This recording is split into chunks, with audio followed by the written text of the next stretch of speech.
shot by Buddha. Facebook Gaming in the building. Into the end zone! Five Nations, stand up! Any of the people that they brought into camp, but I am excited about the undrafted free agents, which could be an extension of the draft. Last year, obviously Xavier Restrepo was the big name that we got undrafted free agent, which the Titans have always done really well in. Traditionally over the years is finding guys who slip through the cracks that wind up being a pretty solid contributor. Corey, what's good, my boy DB in the building? So today is a day where if y'all got any questions, I'm open to it. And Mr. 52, we got the OGs in here to start off. You looking for the Bosa signing? I seen Psycho Ty talking about Bosa. I take a different stance, and the stance that I take is look at the 53 and put in your mind and go back to the draft of Jermaine Johnson. I know what he looks like in the wide nine, but he literally is the speed edge. If you go back to his rookie combine numbers, if he returns to form of what he was before, he'll be that speed edge in the wide nine. And then you'll have like the Femis and the Keldrick Falks that could hold that play side down. I think we're overlooking the importance of Jermaine Johnson being healthy, back to a Pro Bowl caliber defensive end. Bosa would make sense if we didn't have Femi and Keldrick Falk. I feel like Femi and Keldrick Falk do what you would ask Bosa to do. I know he's a veteran. I think our veteran presence in free agency should be turned to safety and defensive back. Is it a mistake? Now looking back to not have let L'Jarius Sneed situation go through, now that we see that he's been exonerated of his charges with no admissions of any wrongdoings, him and Stephon Diggs, those two players are now at the top of their respective positions. Outside of Marshawn Lattimore, what better cornerback is there in free agent? Think about how deep our defensive backfield would be if we had Flott, Taylor, Marcus Harris, Williams, L'Jarius Sneed. That's a whole better starting five of corners, as well as Stephon Diggs. Like, I think Stephon Diggs is better than Deebo Samuel. I think he's better than, Keenan Allen and D-Hop at this stage of their career, coming off of a Super Bowl run. So the two guys that had legal issues now no longer have legal issues and are at the top of the free agent pool. I would like to see one corner, one safety in free agency, Melifonwu or Taylor Rapp, and then I'd like to see Marshawn Lattimore or somebody to that nature to come in and be another veteran corner, with having Hutchinson from Houston and Bishop Fitzgerald, the safety from USC. I think that would kind of round out and give us a little more front end depth before the June 1st cuts hit. Bold prediction: Pat Coogan going to be the starting center. I've been saying that all along. I thought that when I see people talk about that position, about Lloyd Cushenberry never really played a lot. Corey Levin looked better in spots than Cushenberry even looked when he was healthy. And there was no guarantee that Cushenberry was ever going to be back to 100% and play a full season. So to me, I don't see any difference between flip-flopping Corey Levin and Lloyd Cushenberry for the last 2 years, or just saying we're going to roll with Pat Coogan and Schlottman's going to be the veteran rotational guy there, along with Carmona and Jackson Slater, who are both capable of playing center. Defense is going to be scarier than people think. Just think about how good the defense has been the beginning of the season, the last few years. It's just the offense is averaging 16 points a game pretty much for the last 4 years. If a team gets to 17, the Titans lose. Defense gets tired in the second half, gives up a special teams play or some penalties or something, and we get beat. So you take a flyer on Diggs. I mean, I think Diggs is gonna go to a team that's already a more preset contender, like the Chiefs, like the Rams. I wouldn't see him coming to a rebuilding team. I could see him on the Giants though, because I think Diggs would step into the Giants and be opposite of neighbors instantly. I think for the Titans, cornerback and safety is where I would spend my free agent dollars immediately. But it's the more and more you look at it, the more and more I know they wanted to go with a new set of guys with a new culture. I think L'Jarius Sneed would have been perfect to play in the nickel for the Titans this coming season. I think Marcus Harris is going to do just fine, but the position that we were in last season, 17 to 18 different defensive backs. And the funny part is, like, I can remember their names. I could go down the list of it. Most people can't. That, you have people challenging, saying they don't want guys, but you definitely don't want to be trying to sign cornerbacks mid-season. That would leave you with like the Trey Averys of the world getting dunked on. So it's like, we're not calling guys to come off their jobs and play in the NFL. Titans need to load up while they can at depth. It said Will Levis is QB2. I think Mitch Trubisky is QB2 and Hendon Hooker will be QB3. I think there'll still be somebody that'll take a chance on Will Levis or and Anthony Richardson as we get further into the summer. That's my true thoughts.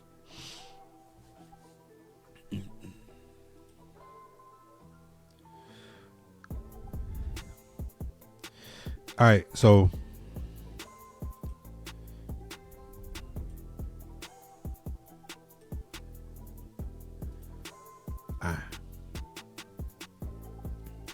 I thought that Levis was going to get traded during the draft, but I did say when Anthony Richardson requested to be traded, it kind of threw up, because what's the real value of Will Levis?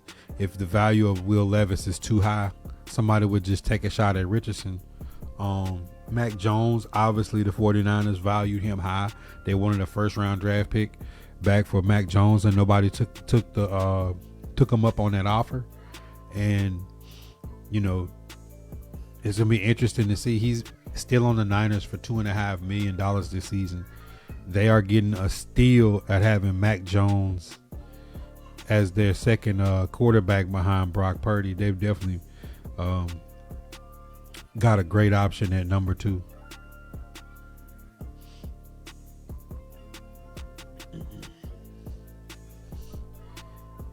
And then we'll get in kind of to the topic, but your questions come first. If y'all got any questions, this is kind of like a mailbag day. So anything y'all got, I'm open for it. Look at this picture. I don't think people realize how big and monstrous that Keldrick Falk actually is. My bold prediction for this offseason is that everybody that they drafted makes the 53. I told y'all that Jaren Kanak, just like Khalil Mullins, has that built-in special teams aspects to him. I would love to see Pat Coogan win the starting job. I think that Keldrick Falk will be similar to Mykel Williams on the Niners, minus the injury, hopefully, that people get to see flashes of him. And I think with him and Femi, I think they take the pressure off each other. Two guys that was drafted high, that have very, very athletic, high upsides if they pan out. That guys that you could kind of rotate those two guys and let them share snaps, and they can kind of learn from each other in that same position while also keeping them fresh, because Keldrick Falk and Femi in a 2-man stunt game on third down with John Franklin Myers or Jeff Simmons would be kind of nasty, with White Cotton there to teach them and get them together. You look at Anthony Hill, what some people think is the best pick we had in the draft. I fully believe, and I'm going to go on record saying this, my comp for Carnell Tate is Jay Jettis. When you go back and look at it, people talk about when Jay Jettis and Jamar Chase came out, that one had 1,700, one had 1,500. They had 1 billion touchdowns. But go look at Jeremiah Smith and Carnell Tate, who the quarterback is in the offense, in the competition of the games that they had. Joe Burrow, ungodly numbers his final season at LSU, 60 touchdowns. He had over 2,000 more passing yards than Julian Sayin. We're talking about a guy throwing for 5,600 yards and 60 touchdowns. Probably the greatest quarterback season ever in college football when you just talk about true statistics. Inflate the 2,000 more yards that Joe Burrow threw over Julian Sayin. That would trickle to Carnell Tate will have crazy numbers if he was in a system where he needed to get the football like that to win. Most of the Ohio State games are blowouts, and he's a guy that caught touchdowns in the big games. So I think my comp for Carnell Tate is always like a Jay Jettis or Tay Adams. I think he's going to be a dog. I think he's going to be I think he's going to exceed expectations of what people actually think he can do. The same way with Keldrick Faulk. And Nick Singleton, I think, is going to become a weapon. The inconsistencies of the running backs that we've had. If you want to go back to Dion with Henry, or all the running backs that we've had to try to pair up from in the last 5 to 6 years to try to be a good complementary back. Tajay Spears had all the talent in the world. Darrington Evans had crazy talent, could never stay healthy. I think Nick Singleton is going to be the other guy that winds up being dynamic for the Tennessee Titans. And when you mix that in with Jaren Kanak, who I think is going to be a utility player that's going to give us that same explosion that Chig gave us. Because to me, Chig is not an every down tight end because he's not a great inline blocker. I think you could reduce some of the snaps that Chig would have got, and Kanak would fill that role as the move tight end. And then when you go into your bigger sets with Bellinger and Gunnar Helm getting more targets, I think there'll be a great safety blanket this season for Cam Ward. Interested to see what happens with Carmona. He's like a hit or miss guy. He's got all the athletic talent that if we've been rotating guys in the interior line for the last few years. Who's to say that you know this system of saying we're gonna let the guys fight it out and let somebody win the job with a better offense and a better offensive coordinator with a more targeted scheme. I like to see this group of rookies grow into some of the cornerstones, like the guys last year, like Chimere Dike, Cam Ward, Alec Iomana, Gunnar Helm. I want to see all these young guys be the guys of the future for the Tennessee Titans. It said flu season. He said Carnell Tate's hands. I mean, dude's hands is like a web. It's like literally like a web. Hill Jr. will be linebacker 2 over Barton by week 4. I mean, I ain't gonna lie. I like him. I like to see him win it out the gate. I mean, truly, Cody Barton is a good team locker room guy.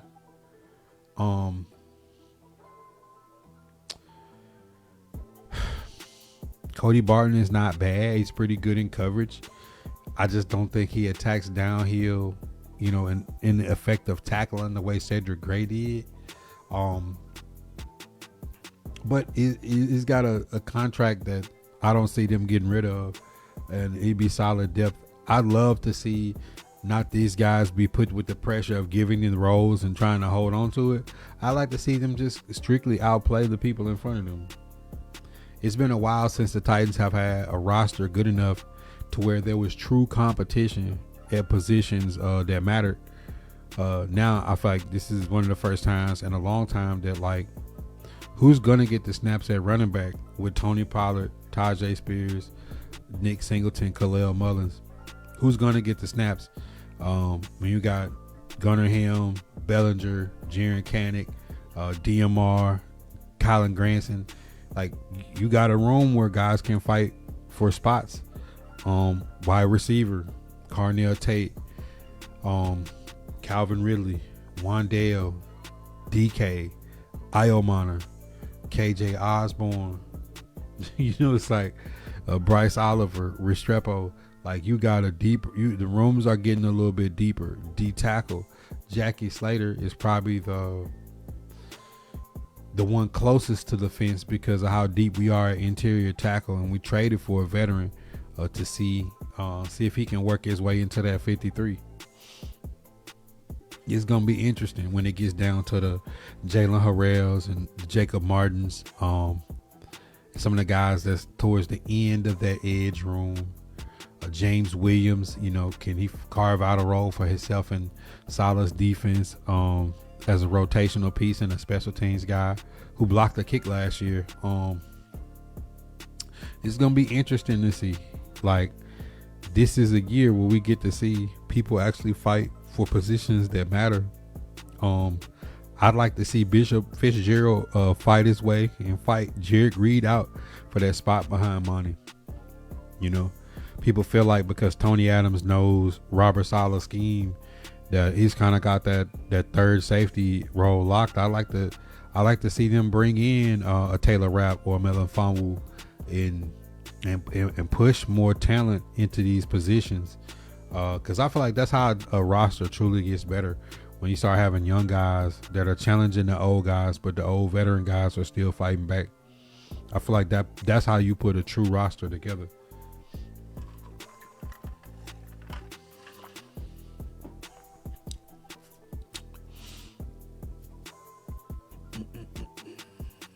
Because, whether we want to admit it or not, Cody Barton led the team in interceptions. And in the secondary, Xavier Woods had 2.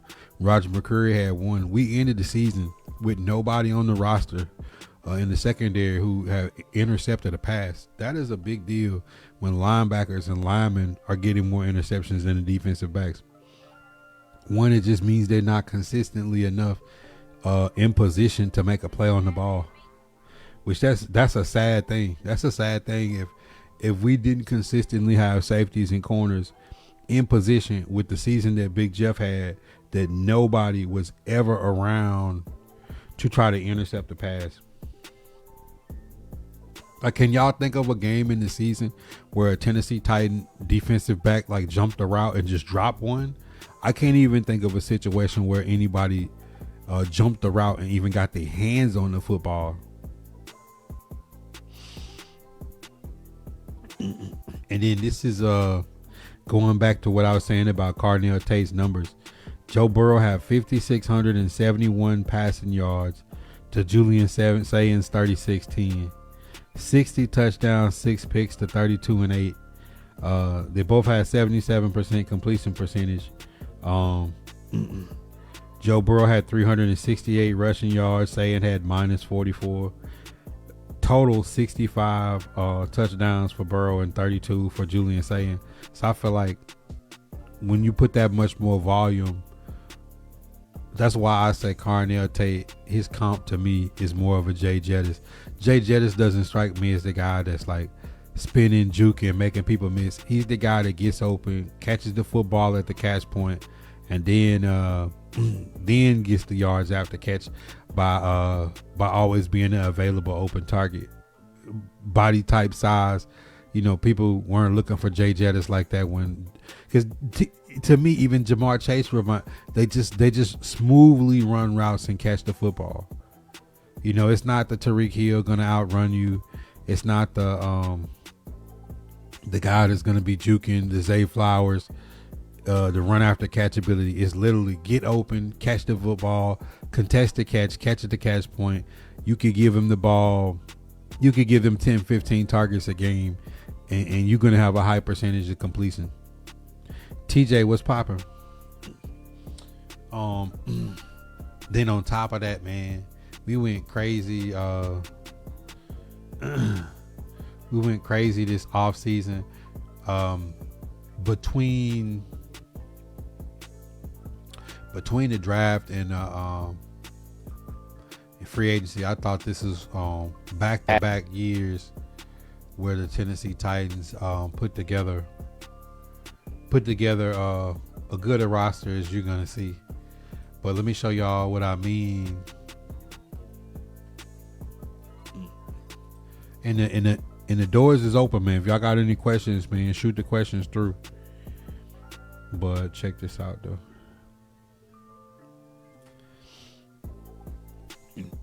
This is why I say, like, with Jared Reed and Tony Adams as your two safeties, I like to see Bishop Fitzgerald challenge here.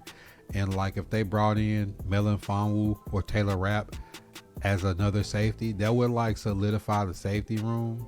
I know you still got, I believe Mike Brown and Kendall Brooks was probably the two better of the rotational safety guys. But it's time to like start increasing the bottom of the roster. And like I said, with Micah Robinson being more of a special teams guy who really couldn't even find snaps even last year, when you're talking about going from cutting Cheeto, trading Jarvis, L'Jarius Sneed goes down, Armar Davis, Kairi Long, Baker Jr., Womack, Sanusi Kane, Eric Hallett, Kendall Brooks, Jared Reed, like Quandre Diggs, Xavier Woods. Like, we're way down the barrel at defensive back and corner. I just don't want to be in that position again. I think your first four in Taylor, Flott, Harris, Williams is good. I would have loved to have still had Sneed here, seeing now that he's beating his case. But you got Lattimore and Nazeeh Johnson. It's a couple of guys out there that I'd like to see them try to pick up, just to have another veteran in the room, to where, you know, if Alontae Taylor or Fly has to miss time, don't put yourself back in that position where you're so thin, where your whole entire defense has to change. Because if y'all remember the Colts game where Jonathan Taylor went crazy, that was a game where Quandre Diggs was playing the nickelback, Xavier Woods and Hook was at safety, and then we had Armar Davis and Baker Jr. on the outside. Like, things was all bad at that time, and Jonathan Taylor had like 3 touchdowns, 200 and some yard all purpose. It was just ugly, and the game was over with fast. Watching him do, I think, is the best celebration in football, his Jonathan Taylor celebration. We good, TJ, man. How you feeling, bro? We just have an open shop. Any questions can be asked. We just hanging and chilling. But that's where I think they need to spend a little bit of the free agent money. And that's why I think that, you know, Anthony Hill, Jackie Marshall, Keldrick Falk, I think all of the rookies drafted this year will make it. Carmona, Pat Coogan, Jaron Canick, Nick Singleton, Carnell Tate. I truly believe that we'll have a full class of all 8 guys will make the 53. But it's definitely going to be interesting, because I'd like to see maybe Miller, if we looking at this screen, can Emil can push, not Miller, but Emil Wagner can push for this right tackle with Crenshaw Dixon. The Ty Montgomery starting to feel like it was a pipe dream, something that probably won't happen. But, you know, looking at some of the guys on defense, when you talk about Hutchinson from Houston should be able to get there, and Bishop Fitzgerald should be able to get there. There would definitely be upgrades to have some young promise and talent that they can develop, as well as the guys that they brought in. Been straight work, been stressing me out though. Listen, man, I can only give you what I use. Try to wake up before everybody else, ground yourself spiritually, and then just try to let the battles fight as they may, because the devil been working today. I ain't gonna cap to you. That's the only thing we can do, is try to be grounded when when hell comes our way. But if you got something stressing you out trying to get in your way, you must be on the right path. That's what I say.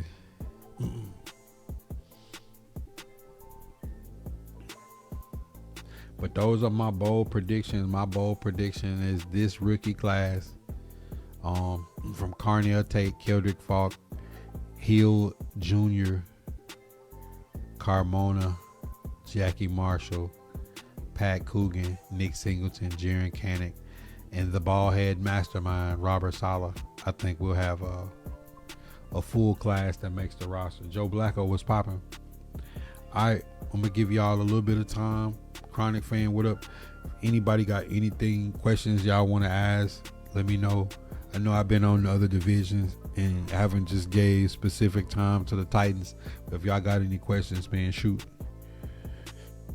Yeah, I like to see a more talented defense. I still think we need more depth at corner and safety, but overall, you can't fix everything in one offseason, but I'm truly impressed at what they've been able to put together without having to sacrifice future draft capital. They still lead the league in cap space. There's still other moves that they can make.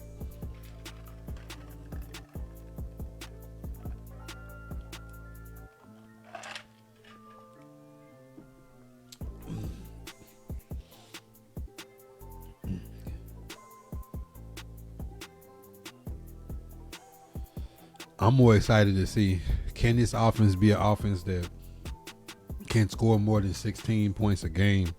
Like, I would love to see this offense get into the 20s and score. I think with this defense, if this team can score 20, 25 points a game, I think we got a chance to win some football games. But in the past, everything had to go right with the talent level that we had. You know, a team that like maxes out at 16 and a half, 17 points. When you need your defense and special teams to play perfect, penalties perfect, and you're just not capable of scoring points, I think then it would make sense for all the people that doubt the moves they made offensively this offseason, is that when you have a team that can't get past 16 for 4 years, at some point, you got to start investing into that offense. By one, getting a coach like Daboll. Two, last year drafting Cam Ward, DK, A.L. Bonner, and Helm. And now this year, like, continuing to invest in that offense with Carnell Tate, Nick Singleton, Pat Coogan, Carmona, Jaren Kanak. Now we could potentially have weapons across the board at every level, from tight end to the running back room to the receiver room. Now, obviously, the biggest question is can they get this offensive line to gel and protect the open holes up for the running backs that are now have more explosion, and for the receivers that now have Tennessee Titans was the worst team in the league at getting separation last year. So, you know, maybe this is a team this year that has guys that can get open and run after the catch, because your number one receiver can't be, you know, a move tight end like Chig. You need a receiver to be 1,000-yard guy, and we got, in my opinion, between Tate, Wandale, and Ridley, you got three guys that could go for 1,000. Tony Pollard's went for 1,000 the last 4 years, mixing in with Tajay Spears and Nick Singleton, and then having Khalil Mullins for short yardage. We now got guys that should be able to get the ball in the hole. Yeah, Wandale and Tate are huge.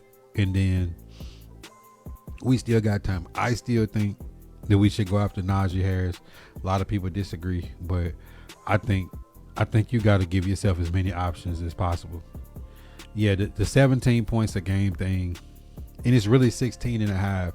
You got to think, going all the way back to like 2021, 22, was like the Titans have only scored 30 points 4 times in 4 years.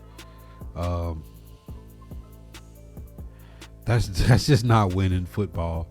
You know, it's just not winning football. You gotta be like, I don't care how good the defense is. At some point, the offense has gotta make it easy. Even if they're not scoring like last year, Titans got outgained on the ground almost every week until the Browns game. So you talk about going 75% of the season without having more rushing yards than your opponent with a rookie quarterback means you're not flipping the field, you're not getting first downs, which means receivers are not getting targets, running backs are not getting touches, and the defense is just getting tired until the dam breaks. And you just go back and look at the first game, J.C. Latham gets hurt, you got the lead, you backed up on the goal line, you're on your own 7, run the football, make the Broncos burn the timeouts. If you get a first down, you can go to 2-minute mode. If you don't, you punt it. They got no timeouts. But you run a screen pass. There's no receiver on the screen pass. Cam Ward takes a sack and's got to dirt the ball. Stop the clock. You punt it. They get a good return. L'Jarius Sneed is on a snap count because he's fresh. And we didn't even know. None of us knew if L'Jarius Sneed would be able to play last season when the season started. Nobody knew that information. And then he's out there on a snap count, and you take him off the field before half, and then here's Sutton down the sideline dunking before half on a backup cornerback, and you go from having a lead and potentially a 2-score lead, or to being down on the road in Denver with a rookie quarterback, and now your starting right tackle is out for the next 5 or 6 weeks until the Raiders game. Then you bring J.C. Latham back against Max Crosby with solo blocking on the road. It just didn't make sense.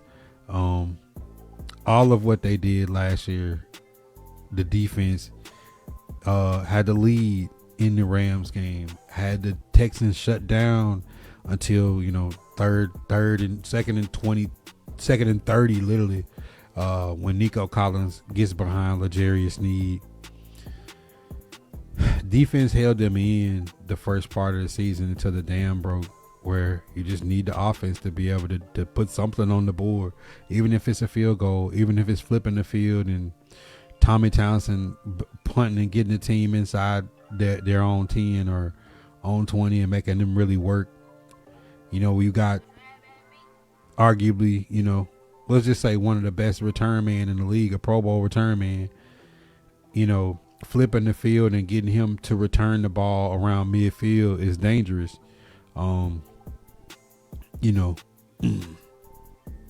Tennessee Titans got to be able to move the ball 20-20. And then I think when you do that in some games, which how many seasons have we played where the Titans are playing from behind or playing with a lead? Imagine this defense now playing with a 10-point lead in the second half where they could get after a quarterback and maybe force some turnovers. We just haven't been in that position. Teams have been able to be on cruise control playing us in the second half past halftime the last 4 or 5 years. We haven't beaten the Steelers since 2013. I hope we break the streak this season, tighten up. That would be cool to beat the Steelers. I more so just want to see this team compete and look like a real NFL football team, not on the road with a rookie quarterback with 3 receivers blocking on a screen pass. I don't want to see a 4.3 speed receiver, Chimere Dike, running orbit motion to block for a bald, old, aging receiver like Tyler Lockett, who had 7 catches for 70 yards last year. I just don't want to see that this year. I want to see a actual offense. Do y'all remember the trick plays against Houston? Do y'all remember the Lions game, 4 times from the 1 passing without running? Y'all remember the Chargers game? The Chargers ran QB sneak like 10 times. We didn't run it any. Just stopped on the 1 yard line in that game where we sacked Herbert like 6-7 times. So many games you just go back and look and say, like, if this team could just move the football and give the defense an opportunity, like, things could be different. This ain't the early 2000s. We got to score some points. I mean, even when you think about like the number 1 seed year with AJ and Julio, when you think about the year before, 2 years before, when they was in the AFC title game, it was a team that could score enough points and wear you down in the fourth with Derrick Henry. It was a really good red zone team because Derrick Henry was in his prime. Teams either got to sell out to stop him, or Ryan Tannehill would naked boot you to death. We got to get a little bit of that. the easy, simple second and third and ones got to be able to be picked up. First and goal from the one should not be hard. The Tennessee Titans got to get in the end zone. It's what sets teams apart. Hey, it's third and one. They know we're gonna run it. We're gonna run it and pick the first down up, even if it's ugly. We just haven't been that team that could get things done offensively when they need to even see. You remember the year that Will Levis and Brian Callahan, their first year, 11 games through the season, the Titans had like the number 1 or 2 statistical defense in the NFL. But, the fluke crazy year of having your quarterbacks lead the leagues in turnovers between Mason Rudolph and Will Levis, like, it just don't give the defense a chance. If you're turning it over, you can't pick up first downs and flip the field.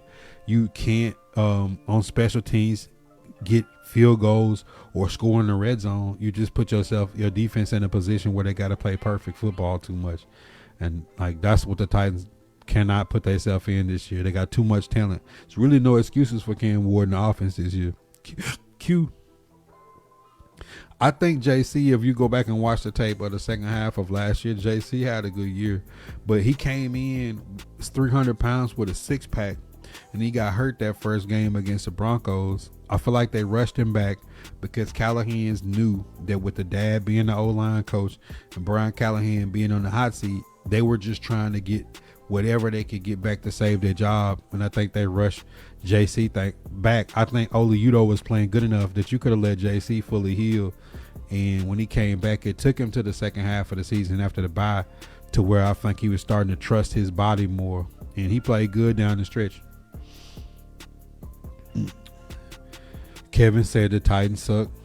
Hey, Kevin, have a blessed day. Definitely see the vision. The vision there, they just have to execute on it because it's so many teams around the league that made good moves. Now it's like, are y'all going to execute on Sundays? It ain't the coaches no more. You got Saleh, Daboll, White Cotton, Gus Bradley. Like, you got the coaching staff. The front office is drafting good, bringing in good players. The talent level is there. You got new jerseys. You get a new uniform. Like, at some point, players got to go out there on the field and make plays. Impulse, what's popping? He said all about the Jets. Hey, man, Kevin, I actually did a video of AFC East. You should go check it out. It's on my YouTube. You don't have to say the Titans suck to say that the Jets are good. If the Jets were really good, you would have just came and said, hey, how about those Jets, Jets? You wouldn't come in and say the Titans suck. We're not even in the same division. You should be worried about the Patriots, who are better than y'all, the Bills, who are better than y'all. And if you don't watch out, the Dolphins may rebuild faster than y'all, even though they got $100 million in contract money paid out to players that are not even on their roster. Don't let the fighting Malik Willis's be better than your Jets this season, because Aaron Glenn will get fired and y'all be waiting again to next year. The marathon continues. Oh, for sure. Hope everything been good with you and the fam. Man, your boy is tired. Been doing the thrifting. We did every division in the NFL on YouTube, and now we back. Just kind of an open shop talk today, answering any questions y'all got in the chat. Excited for the schedule dropping in a few weeks. Yeah, I'd like to get to a game this year. I really would. Like the last one before the new stadium. New stadium price is gonna be outrageous. Beer probably gonna be $50. He said all about the Jets. They trash too. I don't know what the Jets gonna be. I like the Jets draft picks. I mean, they have 55 first rounders this year and next year. But I mean, when people come in and like, oh, the Titans suck, but my team sucks worse. It's like, bro, like, what are we doing? What are we doing here? Content fan, that's a life for sure. When does the schedule come out? In a couple of weeks. Should drop. Last year we we started off with the Broncos on the road, the Rams, Texans, and Colts. Our first four, like, why? When you go back and think about, like, for Cam Ward's first 4 games on the road at Denver, the Rams, Texans, who I think have the best defense in the AFC, and then the Colts. And we know how the Colts started last year, 8-1 up until the injury bug hit them. But bro, like we for sure did not have it easy the first 4 games. Hopefully the Titans get an easier schedule. Last year the Cowboys, I think, had the easiest schedule just about, and it didn't help them any. So schedule gonna be what it's gonna be. At the end of the day, Texans, Colts, Jaguars is who we got to worry about in that order, and let the chips fall. I just want to see the Titans be a better team and compete. I don't want to see 16 points a game for a whole season again. I don't think I can stomach it. Ward is going to have a big year too. Caleb and Mahomes had a big year too. Yeah, I mean, he's not going to have games where Van Jefferson, Mason Kinsey, and James Prochet are the three receivers running routes. You know what I'm saying? Like, I think Cam is going to be the first guy since Warren Moon to throw for 4,000 yards. I'm not going to say it's going to happen this year, but I think in his rookie contract, I think Cam Ward is going to hit that 4K mark.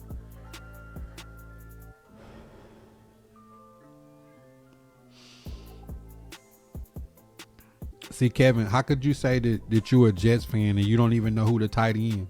He's the most athletic tight end in the draft. His name is Kenyon Sadiq.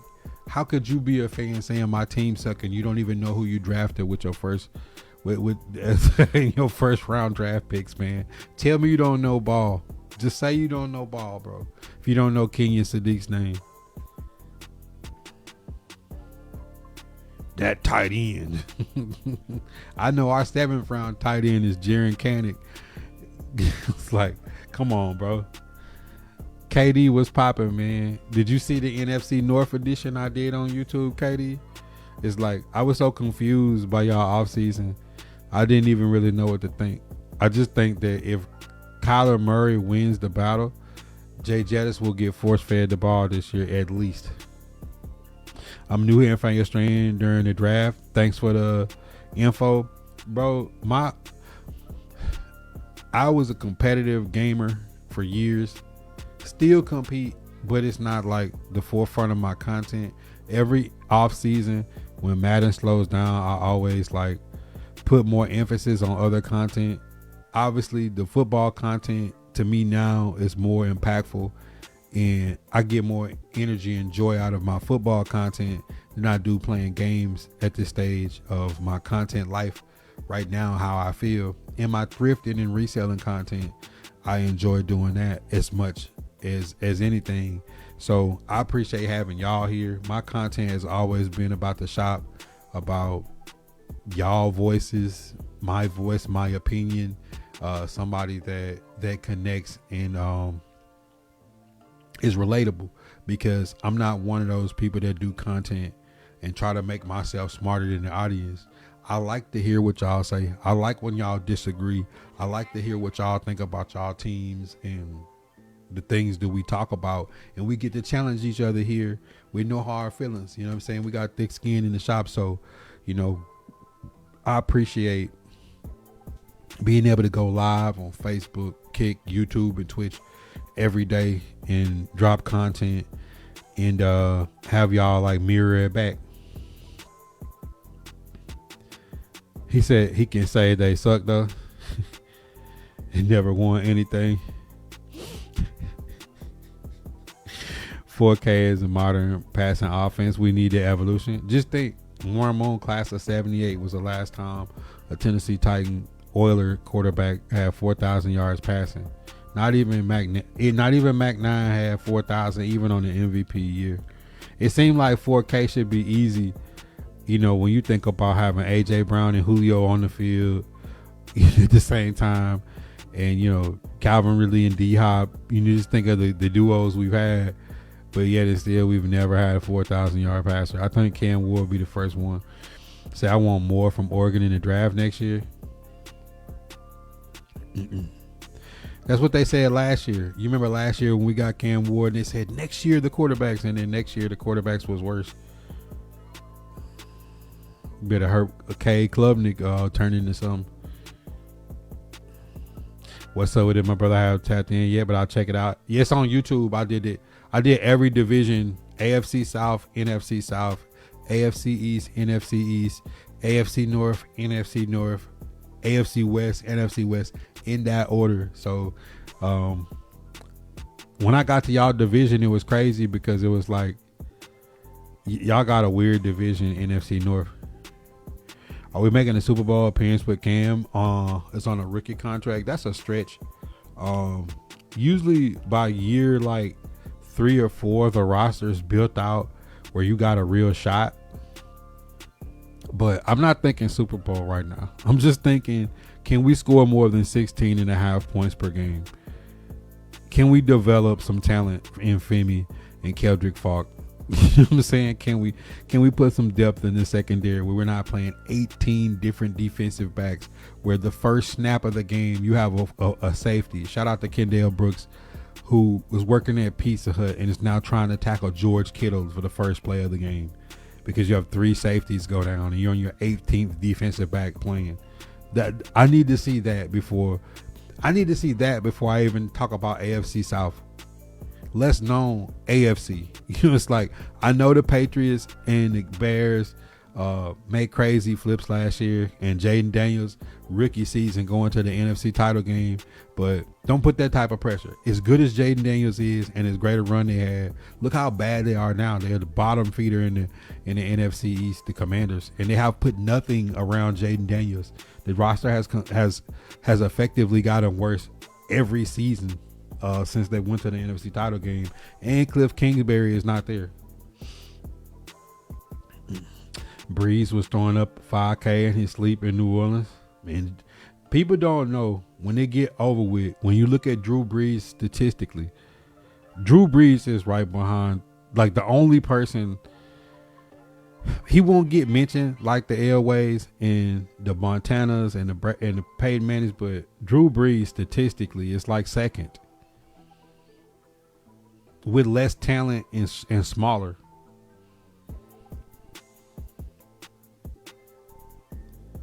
See, I be trying to follow, but you don't rock with the NFL no more. That's respect. Oh, for sure, Katie. I agree, the offseason was weird, but I'm gonna try to be positive and have faith in O'Connell. See, when you watch the video, you're gonna see I'm conflicted with y'all. I like O'Connell. I like Flores. I told you that y'all was gonna get Kyler Murray, but it's like, I've never seen a team that just seems like they're making no attempt to increase their roster, and then trading Grenard and getting a granola bar back was crazy, because y'all got fleeced by the Eagles for Grenard.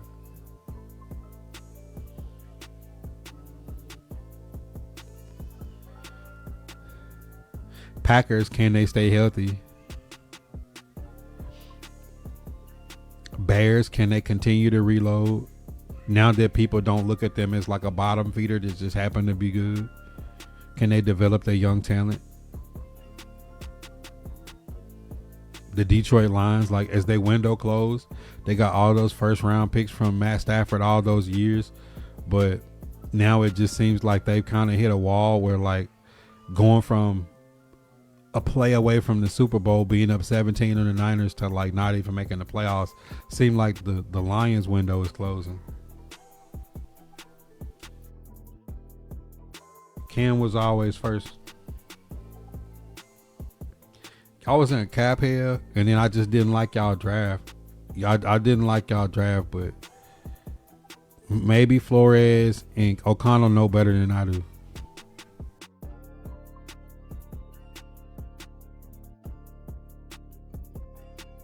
As well as he should be, stat man. O'Connell, like, that guy should. They should bring back the pendulum swinging with the bastard, the executioner with the mask on, the hood, or like the gallows. They need to bring back like public gladiator style execution for dude. That brother came in and said, "Go Jets, Titans suck." The irony, yeah, Cam. I didn't even get excited. I just kind of mirrored it back. But when you got a fan that don't even know the name of the first round draft pick, I'm definitely not interested in going back and forth. But hey, that just means bruh's like low key kind of a fan. He said, "Can I follow in without like the NFL, yeah, I mean, we talk about a bunch of different stuff. This is an open shop, so like whatever y'all want to talk about today, I'm game for it. I did like my last 10 videos was like in the last 2 weeks. I think I put like 16, 17 NFL videos out.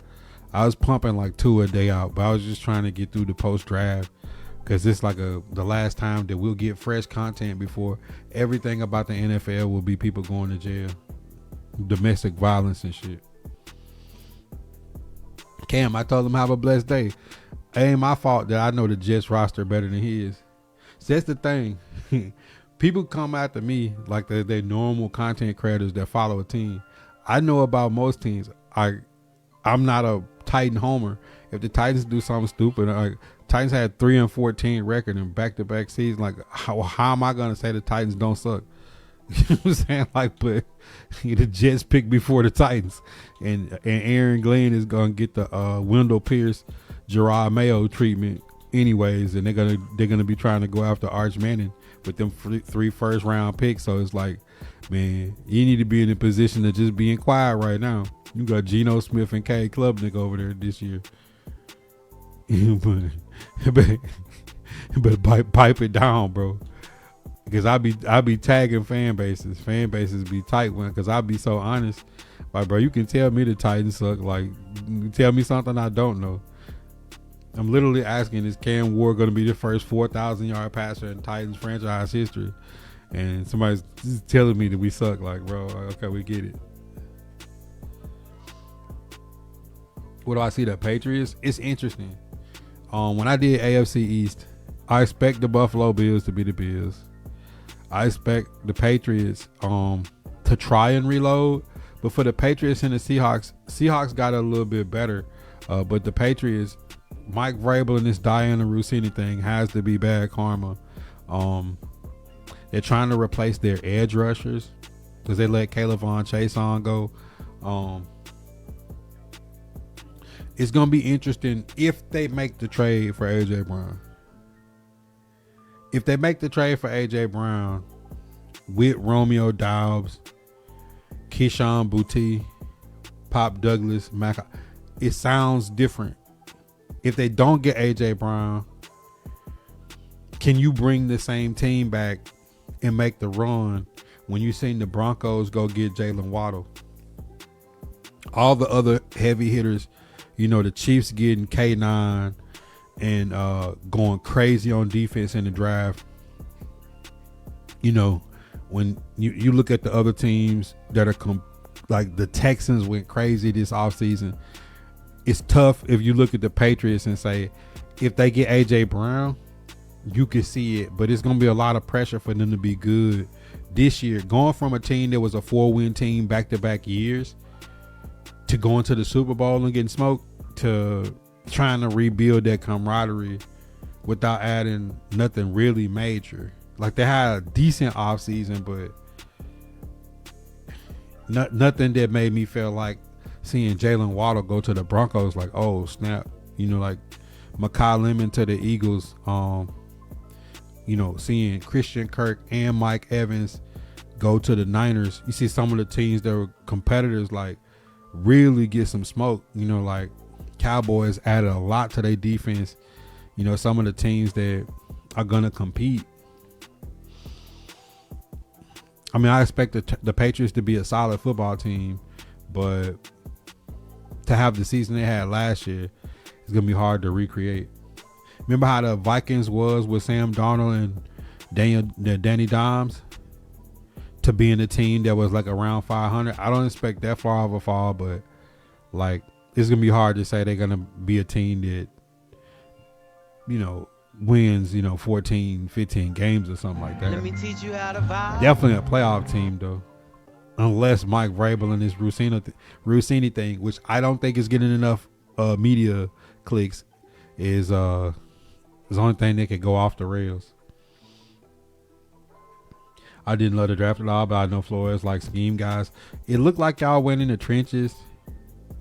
But when I seen Theo Jackson as your starting safety, brother, y'all gotta get some more depth. Your starting safety can't be nobody the Titans cut at safety. 2 times, what up, Nevin?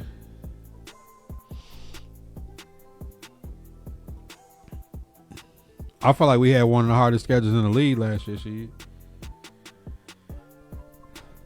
2-time, what up? Yeah, I'm interested to see Keldrick Falk have a really high upside. 6'6", 275. Like, kid can play inside out. I think rotating him with Femi, I think we're gonna get some good snaps out of those two guys, and they're gonna be fresh and they're not gonna burn each other out. Femi coming off an injury, Keldrick Falk being a rookie, I think they get a chance to play 50-50 in that position and just grow together with White Cotton.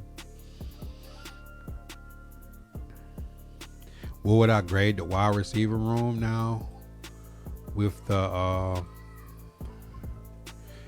free agent and the draft? Let's take a look. Carnell Tate, Calvin Ridley, Wan'Dale Robinson, Chimere Dike, Io Manor, KJ Osborne, Bryce Oliver, Restrepo. I think that's as deep as a wide receiver room. I can't think of a year in recent memory that we had that much depth at receiver. One, because you restructure Ridley, you get him back way for half price. He's a 1,000-yard receiver when healthy. He's a hard worker and a really good route runner. I think the pressure of being the number one kind of held him back. I think now that he can truly play in his role as a true solid 2, opposite of Carnell Tate, with a guy like Wan'Dale, these guys have all played slot. Carnell, Wan'Dale, and Ridley. You could really interchange them and send any of them in motion, along with having DK, who should be a guy that outside of special teams should get like 3 to 5 touches a game or like call plays, and then having Io Manor, who's been working hard this offseason, a true outside guy. Like they got a really good rotation where nobody just has to do too much. And like, where do you scheme it? You know, I feel the same way about the tight ends with Helm and Bellinger, DMR, Colin Granson, and Jaren Kanak. Like you got a good tight end group. Like your running back room with Pollard, Singleton, Spears, and Khalil Mullins. Like you got a good running back room. You think about last year, it was Pollard, Spears, and Julius Chestnut. Like who even remember who was running back 4 last year? Titans don't run fullback, so you always got an extra running back and a tight end. Like you just got to think, like all the rooms got better. The rooms just got better. The rooms just got better. Does that answer the question, Dre? He said Falk will get 4 sacks. Like, think about if Falk had 5 sacks and Femi had 5 sacks. At that position, that's a 10 sack at that position. And just let them grow. But, like, the Titans, I expect this defense to not be a team. Like, remember Jonathan Taylor running like crazy on us? Like, getting gassed by JT? I need them to be able to stop the football and defenses, stop the run first, be able to get to the QB with 4. And so when you send 5, they just can't handle it. Super Bowl was a perfect example. There's no superstar edge rushers on the Seahawks, but a really good unit and a deep unit. Stop the run, get after the QB with 4. When they started sending nickelbacks and linebackers, the Patriots couldn't block it. It's just getting home. And that's what you want. You want to be able to control the line of scrimmage.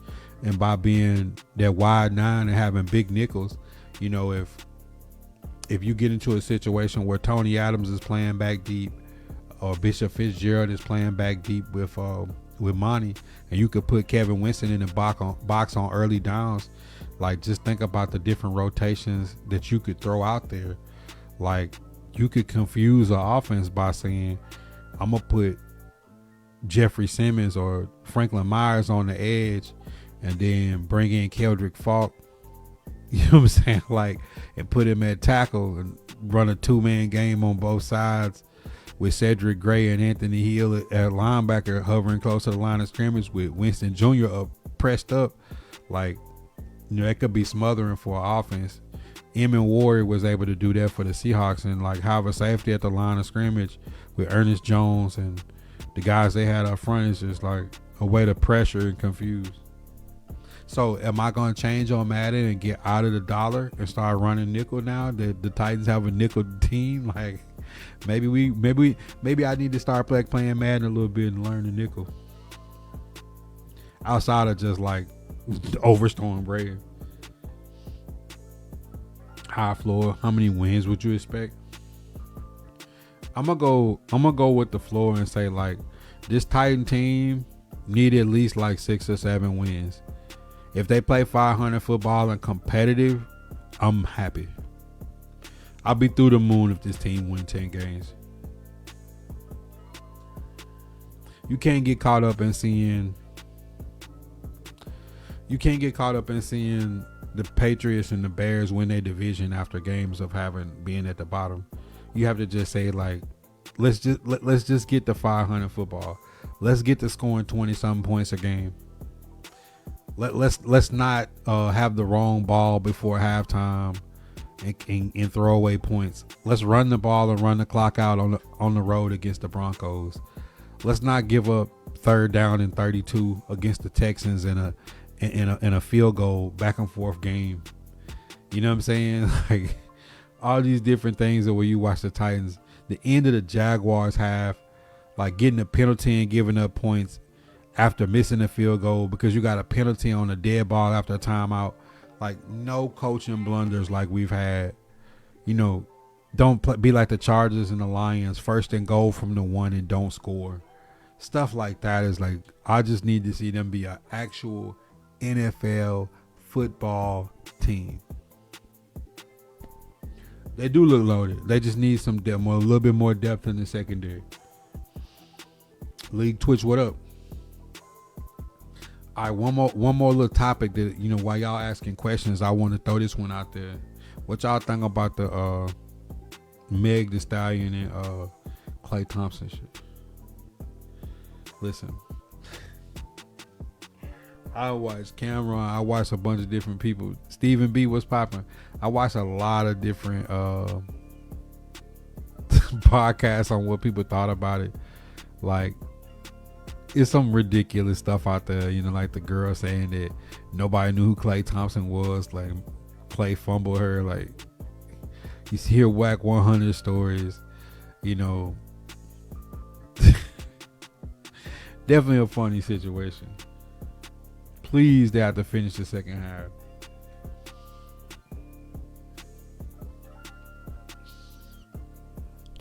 Bro, it was like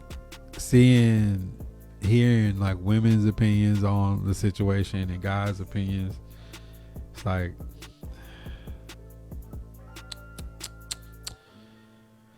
watching from Orange Beach, man. Enjoy the beach, man. I know we having storm around here right now, but enjoy the beach, enjoy the weather.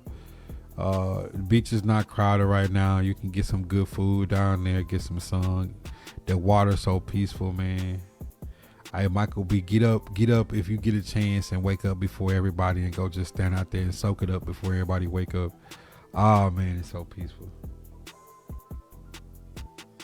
He got his piece and slid. I think for women it's hard to understand. For me, it's really easy to understand. It's not like an all men or dog situation. It's more of like when you hear about somebody that you kind of crushed on and hear that she a real thotty out there and you get your shot at her. I think the big part is like, as a man, honestly, if you ain't gotta cheat. You could just cut her off and let her look crazy if that's what she gonna do. But the moment how bad can you fumble a $500 million athlete who was born a millionaire? His dad was a Laker and another former first round pick in Michael Thompson. How could you have somebody that big of a star when you've been out here with street niggas and ask him for almost $1 million allowance a month? Like, you got a chance to date somebody who worth $500 million or more. Why on earth would you be wanting an allowance when you got your own money? It's just crazy. Think how delusional a person could be. to get somebody who worth the world and then ask for an allowance. It's like, even if he thought you could change and thought you was different, the better judgment in the back of his head is like, and then the women is like, oh, he fumbled Meg. Like, bro, like, you know how many girls that Klay Thompson deal with that look better than Meg? Like, I know you might be hyped because Meg might be, you know, and she never was like my type anyways, but it's just like watching it saying like, it's a way to handle stuff that, like, the way she handled public situations, it's like, I'm always gonna look at her like the boy who cried wolf, but in her case, the girl who cried wolf, when she lied about sleeping with Tory. I don't care about the Tory case. Like, I think that Tory didn't do it, and I think that the girls was having a fight and they was all drunk and on drugs, but that's how crime works. If something happens at your house, in your car, and it's your gun, you're responsible ultimately, and he's paying for it. You know what I'm saying? Literally with his life. And I don't hold none of that over Meg. I do hold the fact that she lied about being in a relationship, a sexual relationship with Tory, and she had somebody, a significant other at the time, who found out the hardest way. Is like, what's good for the goose is good for the gander. Like, nobody's slamming Meg that she did that, so you can't slam. You know, it happens. Like, the way you get something is the way you lose it.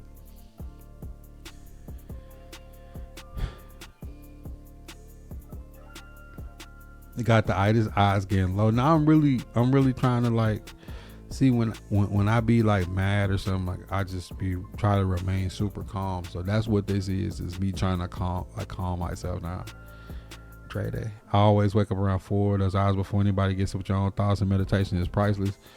I tell any man that have anger, frustration, poor mental health, depression, wake up in the morning and start grounding yourself spiritually before everybody get up. Consistent, not just like every single day. Don't touch the phone, TV, radio, social media, nothing.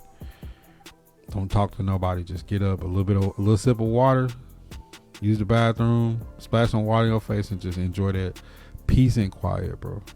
I promise. And if you're me, I read a little bit of the Bible. If it's something else you read it. It could be sitting quiet with your eyes closed in meditation. It could be a jog, a workout, a cold plunge, a cold shower, a warm shower, whatever it is. Find your routine. I promise me, and if you do this routine daily, your mental health will improve. It was never his shorty, just his turn. That boy hit the fabulous line. I'm gonna say that was his girl, but it's like, you know how everybody could tell you about somebody and you still gotta see it for yourself? It don't make the time not fun. I just hate when people break up with somebody, whether it was good or bad, and then they like bash the person. It's like, you getting mad because, like, you've been jumping off for the longest, and you got to deal with somebody in the upper echelon, and you ask a person who was born with $1 million to give you $1 million a month, and y'all not married. Like, I think the women have to see that side of it. Like, asking a man for $1 million a month allowance who is not your husband, she said playing house and take me around the family, is to see how things are going to react. It's to see how things could be. It's a test. But as soon as you get that test, if you out there thinking you're supposed to get $1 million a month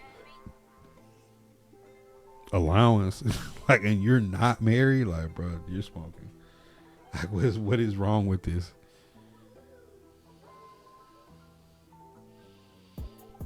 For sure, TJ. It's helped me, so that's why I give it to people. I ain't inviting nobody to no church that I ain't going to. I ain't asking nobody to do something I'm not doing. It don't take that much time.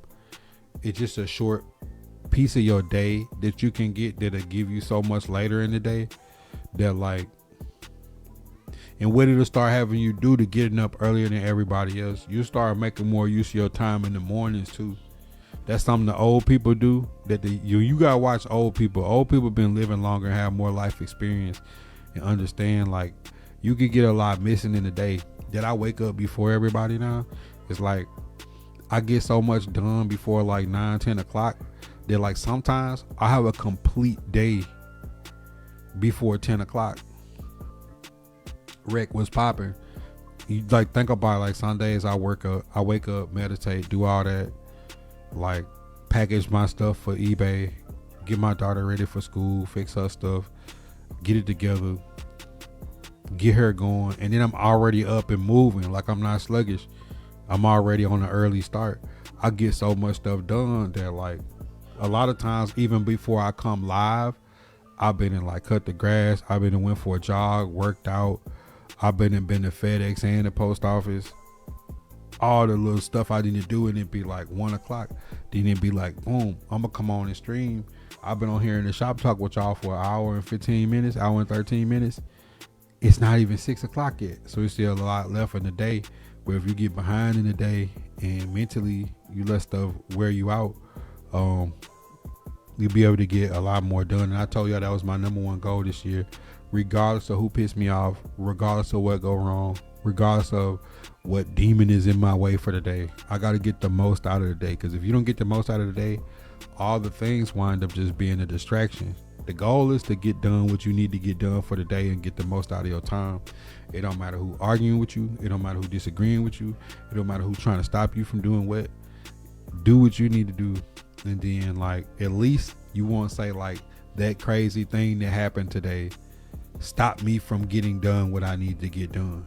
You know, I try to get that to my kids too. Like, okay, crazy stuff happened at school. Did you do your homework? Did you get a good grade on your test? Are you ready for your practice today? You know, have you taken a bath? Did you clean up your room? Like, all that stuff is well and cool to happen. Things happen, but did you get done what you needed to get done? Bro, Dre Day. Did y'all see that my post I had?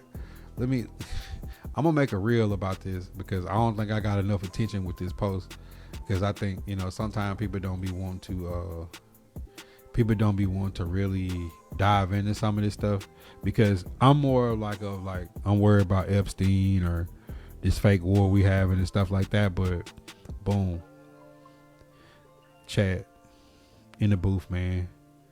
It's no way that people was just like destroying L'Jarius Sneed even after he was exonerated of all charges, no admission of no guilt. Stephon Diggs, the video came out where the chef was lying. You know, it could have caused problems in his marriage and all this stuff, amongst his other problems that he got out. But, you know, both of these two guys was definitely, brands were hurt. You know, this guy just made the Super Bowl. He's the best receiver in free agency still left. Sneed is the best cornerback in free agency still left. You know, this guy got cut and missed out on millions of dollars behind these situations, and they wind up being exonerated. And then here you got tampering, you got insider information involving trades, all the dirt that was thrown on Amy Adams Strunk's name, saying she didn't want to trade Tony Pollard to the Patriots because of Mike Vrabel, all the smut that was thrown on Amy Adams Strunk. And look how this woman, who was married with a husband, is looking at Vrabel, named her kid after that, rented a boat, potentially, allegedly, if the story that Dre Day is talking about is correct, had a fling while she was pregnant, right before she had, like, bro was shooting the club up while she got the baby in there. Like, how can you think this guy is a dirtbag and this guy's not a dirtbag? Like I said, these are consensual sex things, so my moral compass doesn't spin as hard because this ain't Epstein and some kids or something. But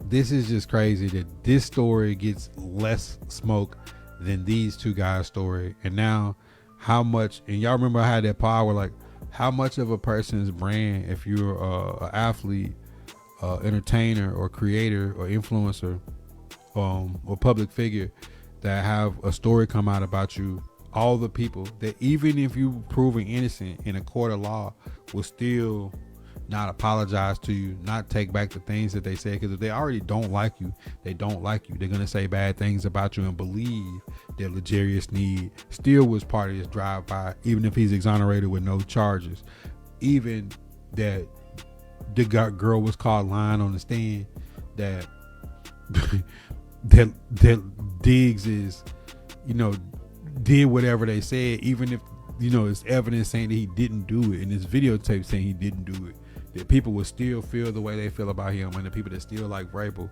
will overlook the like, case in point, people will be dogging Klay Thompson about cheating on his girlfriend, not his wife who he don't have kids with, who's a jump off and a thotty. But you have a married woman and a married man have a relationship with kids named after each other, and people would just like brush it under the rug. It's quite crazy to me that people don't keep the same energy to say, like, as much content was made about L'Jarius Sneed allegedly being part of the drive why, when he's not. How much money this guy had an $80 million contract they wind up getting cut off of, and probably won't get that type of contract again behind the situation that he got proven innocent on. The same way with Diggs, it's like, if you're the number one receiver on the team that went to the Super Bowl last year, K9 just got $15 million to play running back. Like, Stephon Diggs should be like at least like Cooper Kupp, 3 years, $45 million. For the type of receiver that he is. If you're going to trade 2 firsts for AJ Brown, and you're not going to give Stephon Diggs $10-15 million, like, to me that just doesn't even make sense. You see what I'm saying? So I hope these guys bounce back and able to get busy on the football field and stay out of the trouble and the limelight. And then I hope that this Rossini and Vrabel thing just snowballs even worse and worse, because people have short memory when it comes to this conversation that Impulse was talking about NFL. This is how I can get you in the conversation to say that if you like something or someone, they're going to get more grace. If you don't like it, you're going to put the flames to them. And this is a perfect example. Smooth, what's poppin', my boy? Charles D. He say, what if they say no? With that money, you can make anything happen. Yeah, I mean, but Dre ain't like,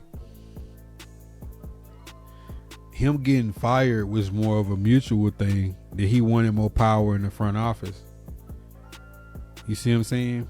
And they're like, no. You know what I'm saying? Oh, the Titans is dumb. Like, maybe they knew something about him that, you know what I'm saying, that they was like, we don't need to give this guy more power. You think about, like, I want to paint this picture for y'all. Titans is 7-3. Thursday night football. Beat the Green Bay Packers. Treylon Burks have the best catch of his career. Tennessee Titans is like 5 games up in the division.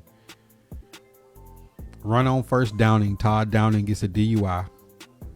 Don't get fired. John Robinson. All the nonsense from the bad drafts and the AJ trade gets gone after the AJ game. Titans don't win another game, lose the division at the end of the game, end of the season. Vrabel wants more control. Maybe they know something about Vrabel to say we can't give this guy more power because we know some things about this guy. It go left. The meetings go bad. Mike Vrabel's in Cleveland helping Stefanski out. Insert Brian Callahan with Rand.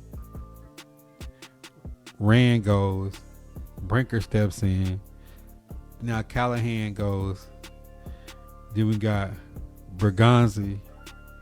Now you got Saleh, Dabo, White Cotton, and Gus Bradley. And then Brinker eases out. The stadium comes out. Burke Nahil slides into the background because the stadium is done next season. This is just a crazy timeline of events to put all the things that happened in between that time of like who knew what. Titans is an odd spot because you got Reggie McKenzie, you got Burke Nihil, Brinker, Bergonzi, and Dave Ziegler. You have 5 GMs effectively in the building, and a coach that was trying to be the GM, and then it just was a lot. You know what I'm saying? Like, the timeline of the Titans in the last 4 or 5 years is just ridiculous. When you think about like the botched surgery on Taylor Lewan to the alleged drive-by that now exonerated from L'Jarius Sneed, it's just craziness in Nashville. Can we get like, I think we finally got to a point where like the coast is clear and like everything is put behind us. Diggs definitely messed with the chef, though, no doubt. I mean, but it's Diggs, bro. He's got pink cocaine on the boat in the preseason and went to the Super Bowl. So obviously, like in the hood where you got the crackhead, it's like the functioning crackhead that can fix your car and run electrical wiring in your house and do botany. And it's fire on the grill. Like that's what Diggs is. Anybody can be on the boat with their wife with thotties and pink cocaine and still make the Super Bowl. Like, I'm not doubting Stephon Diggs. He just him. You know what I'm saying? Like, to think about a woman being around Stephon Diggs that he's not popping is just, we're naive to even be thinking that.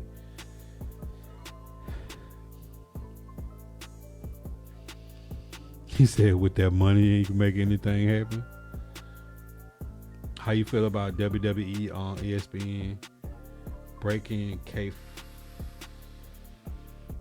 Who is Kafe? I honestly don't know much about WWE at all. I know Speed is in approaching legendary status on all the stuff he did. I seen Uso on Cameron's It Is What It Is. That was funny. Like, I think the WWE is like from my perspective, WWE is like the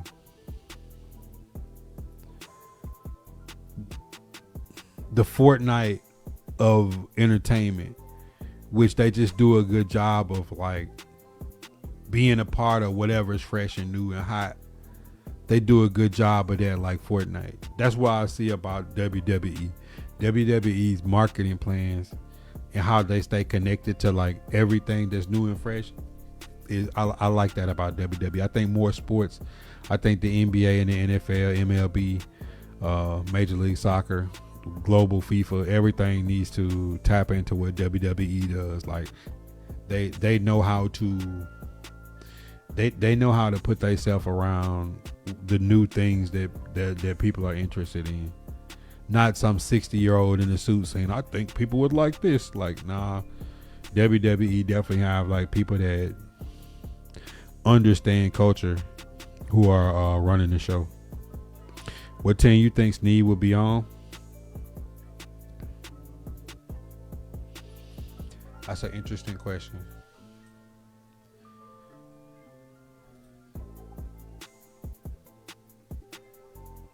We went through all the divisions. There's some teams that are more desperate than others. I think it would be smart for Sneed to get out of the AFC. I don't know if the Chiefs bring him back, but I could see L'Jarius Sneed going to the NFC.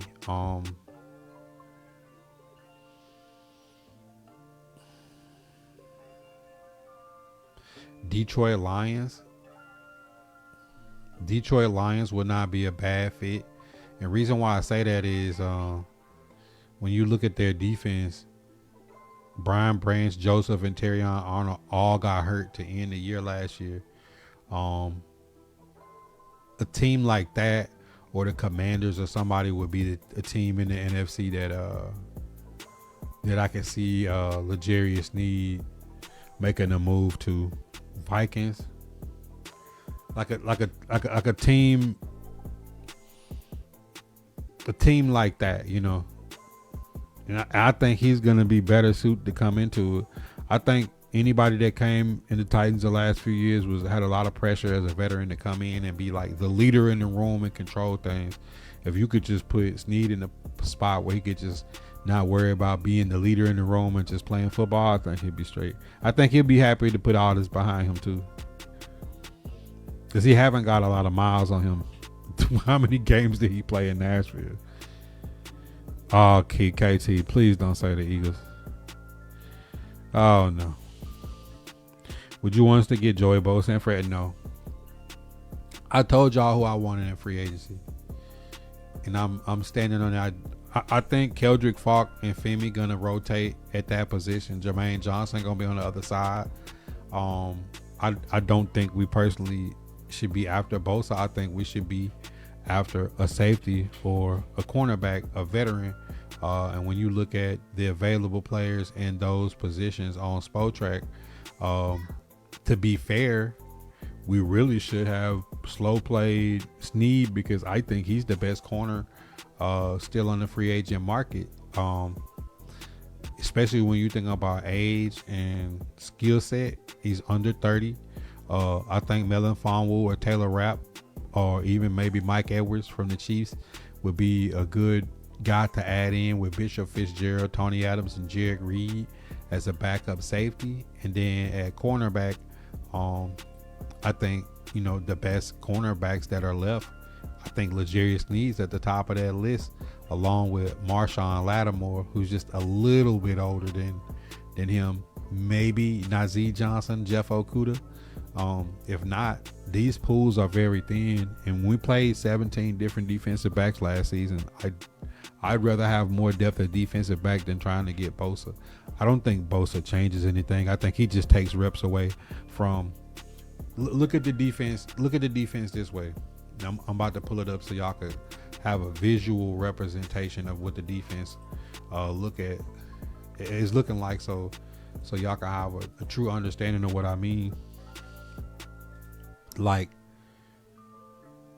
put Bishop Fitzgerald in this rotation, Melon Fonwu or Taylor Rapp or Mike Edwards to give more depth at safety if you want to bring Kevin Winston into the box sometime. Alontae Taylor, Flott, Marcus Harris, Josh Williams. We on to a special teamer as the fifth corner. When you let Darrell Baker Jr. go, who you could have returned back for cheap, who would have been the perfect player as the fifth and sixth cornerback. With Snead now gone, you're going to replace him with somebody worse talent-wise than Snead. Nobody can convince me otherwise that who we're going to put right here, if it's not Marshawn Lattimore, is going to be worse than L'Jarius Snead. And I think that's something that they got to look at. Hutchinson, from the undrafted free agent from Houston, I hope he makes the roster as the fifth or sixth corner. But, you definitely need more depth there, because you get into the season where guys got to sit out a game or got to rest up. Michael Robinson being out, like, what we doing? We right back in the same boat. No disrespect to Michael Robinson. He might improve and, be a rotational piece and get better, maybe even to a starter one day. I'm not knocking him, but I am saying that he couldn't find his way on the field when we're talking about Samuel Womack, Armar Davis, Baker Jr., Sanusi Kane, Eric Hallett, Kendall Brooks, Mike Brown. We going down Key Drain, Callaghan. We getting down there, and he can't. Kamon Hall, he can't get on the field. So it just says like we need a little bit more. I'd rather have more depth there and say, you know what, Keldrick Falk and Femi, y'all rotate this spot. We got Jermaine Johnson with Jalen Harrell, Martin that's gonna rotate this outside edge. You got Hill, Barton, Cedric Gray, James Williams. A huge depth at interior tackle. I just think the defense is deep enough that I'm not really concerned about Bosa. I want Keldrick Falk and Femi to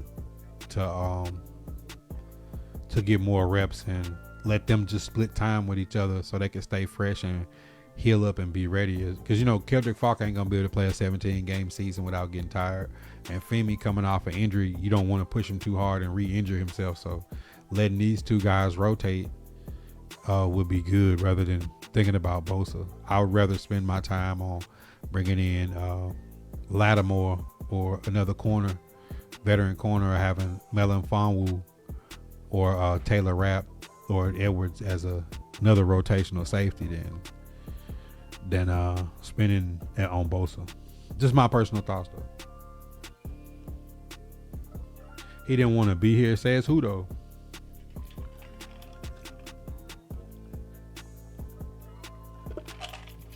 I don't think it's necessarily he didn't want to be here. It's like Rand brought him in, and then Denard Wilson's out there like playing musical chairs with talent. He has nobody to put out there. Like, You know what I'm saying? Like, you got a different guy in a different position every week.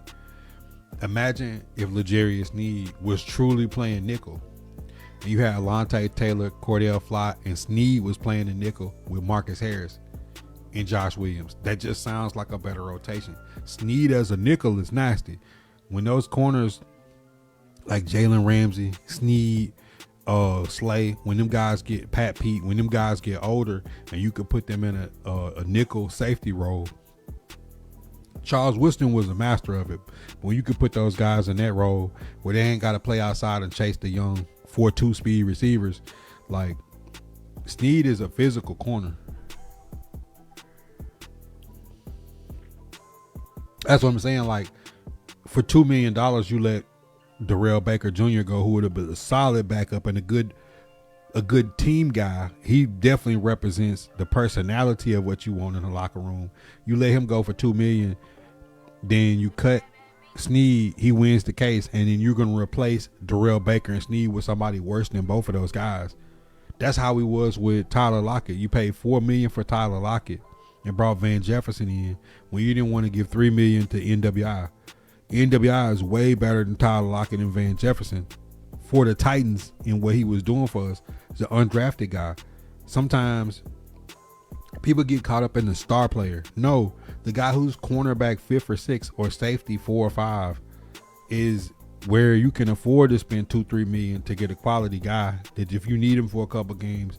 Darrell Baker Jr. playing a couple games, we're not all like panicking. If Michael Robinson out there, we kind of panicking a little bit. So it's like just saying, like, let's get more depth in these positions so you ain't in the middle of the year like losing your mind. I don't think he wanted to. I don't think it's necessarily he didn't want to be. Nobody wants to be on a losing team, but it's like people is blaming Sneed when you look up and be like, man, he got Quandre Diggs and Xavier Woods back there. But to be honest, even now, if we don't pick up Melon Fonwu or Taylor Rapp or Edwards, and Bishop Fitzgerald don't work out, I'm not convinced that Tony Adams and Jared Reed is better than Xavier Woods was. And we would have only been paying Xavier Woods like $2 or $3 million this season as a veteran backup who led the team in interceptions from defensive back position.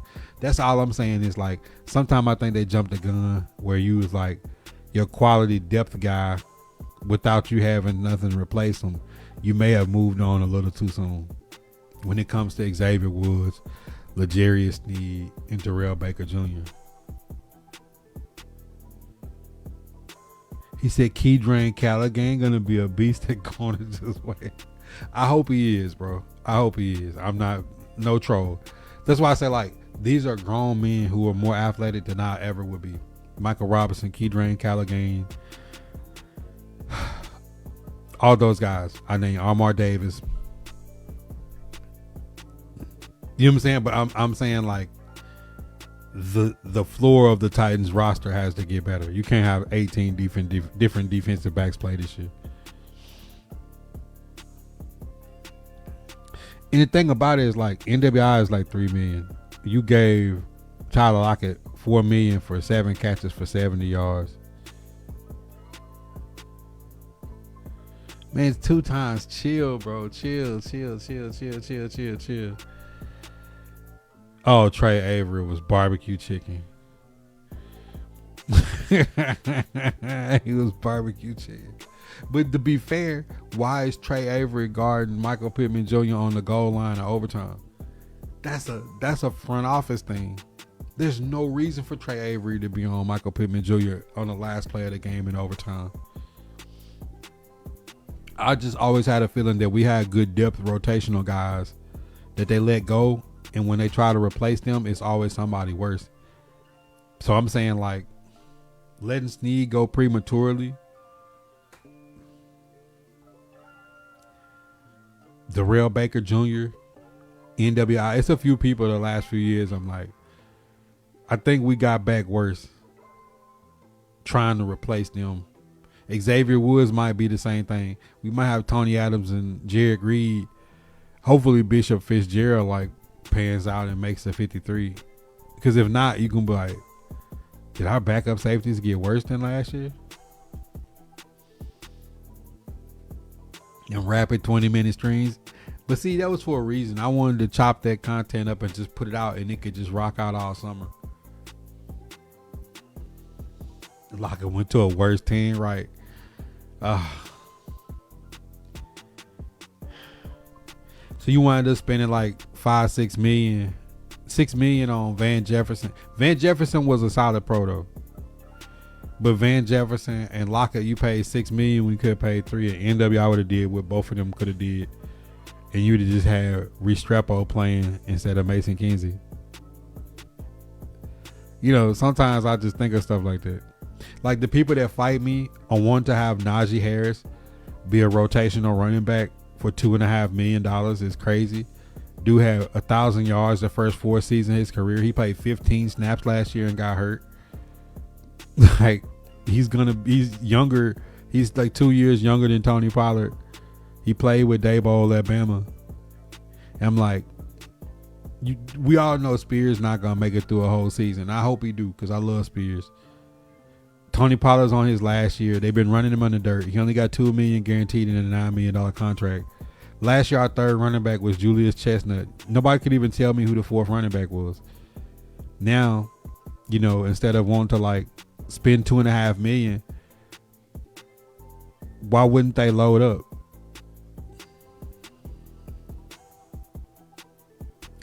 Man, I still got to get with Titans Idiot Nation. Oh, it's another Titans creator. Man, I think I'm just finna start just working because I hate waiting on people the time for their schedule because it always make it. And it's not their fault. You know, it's like it, you know, the schedules be, because I have to get in when I can.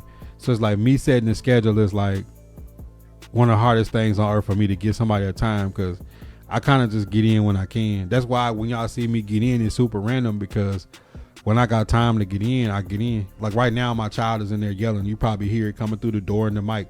They don't give a shit if they crying or yelling in the background of all my videos. I like to try to get in to record with people where I'm not going to be affected by that. But reality is like you just got to do it when you can do it. Because I had in-laws at my house for like 2 months and they finally gone. This is the first week where I don't have in-laws, and you know, you get back to the regular schedule.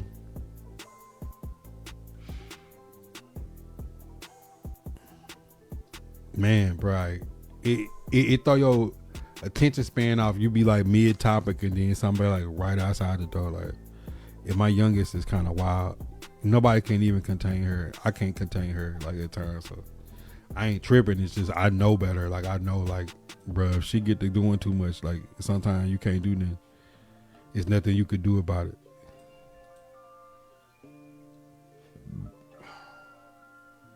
I ain't even been on Fallout. But today I was like, this would be a good day for a mailbag because we got a storm and like I don't want to be outside nowhere. It says watch stream early in the morning. That's smart though.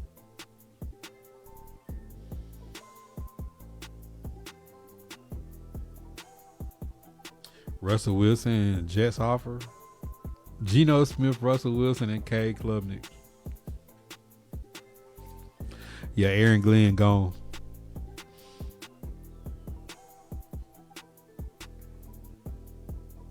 You said 2 days, man. Gotta be a team player sometime. I know how to be. Everybody ain't good at being a team player.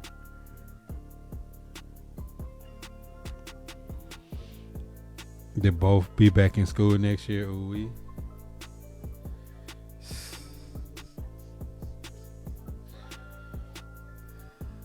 Been a lot of interesting media stuff though.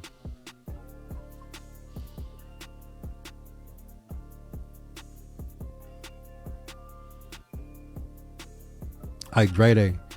I'm a person that says, give me the player, not the position. Right? I know what Nick NWI was. I know what Darrell Baker was. Xavier Woods wasn't the best, but you knew he was. I'd rather have Xavier Woods than Jared Reed. But Jared Reed might step up and get better. You know, it's like, who knows? The Seahawks. He was on the Seahawks. He was part of their practice squad. We snatched him, but it's like, I don't know. Sometimes I feel like the Titans be overthinking it sometimes. Because to me, the Titans had no benefit in cutting L'Jarius Sneed when they cut him. I always thought he was going to be a June 1st guy, and they was going to wait as late as possible to see what happened in the court case. But if they wanted to move on for him, now that they've made their moves and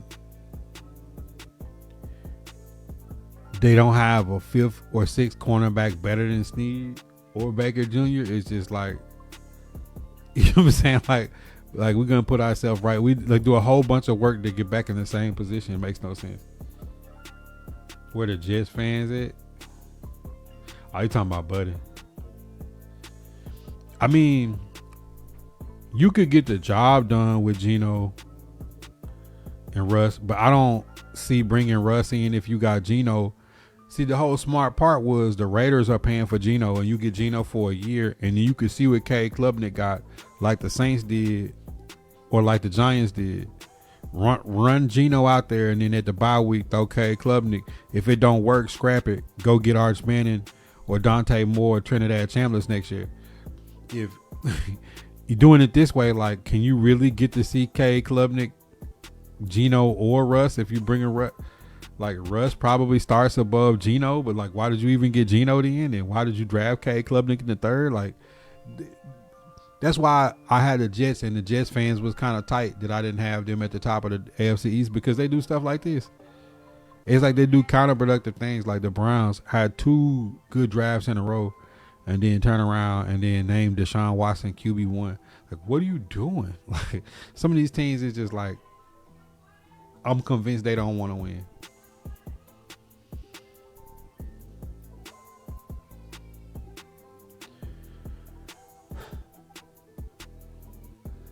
All right, y'all. Aaron Glenn's for sure gonna be gone. That's almost 2 hours in the shop talk. I appreciate y'all. The screams are in the background are getting louder. Appreciate y'all, man. God first in the chat. Y'all know what time it is, man. Hit that subscribe, like, comment, share. Tap into the daily uploads at 7 a.m. Central Standard Time. If you missed the live streams, you got picture in picture. And if I don't get to any questions during the live streams or the pods, drop them in the comments. I'll make it part of the weekly mailbag. You following on the blue, smash those reactions. I know you're OG. Hit that like, comment, share, tap into the daily content that is the shop. If you're new to the shop, you definitely should be tapped in on the green. No ads, up to 50 emotes free for just being a follower. You do not have to be a supporter to unlock picture in picture, late night streams. Follow us on Kick. We also live on Twitch. Look out for the drops, as well as if you have Amazon Prime, it's free $99 to sub to the channel once a month. Don't let Jeff Bezos stick that money back in his pocket. If you don't use it on the shop, use it on another content creator that you like. I still call it Twitter, but follow us on X. We tweet back. Yo, if you missed the daily shop talks, make sure you tap in for the late night cap on the purple and the green. The Discord is always open. Outside of subs, donos, and cash apps, there's also another way to support the content. That's by grabbing a trucker hat, a bandana, hoodies, classic barbershop, Vibe Nation, right out of the official merch store on Tactic, formerly known as Geeks Unleashed. Code Buddha at checkout to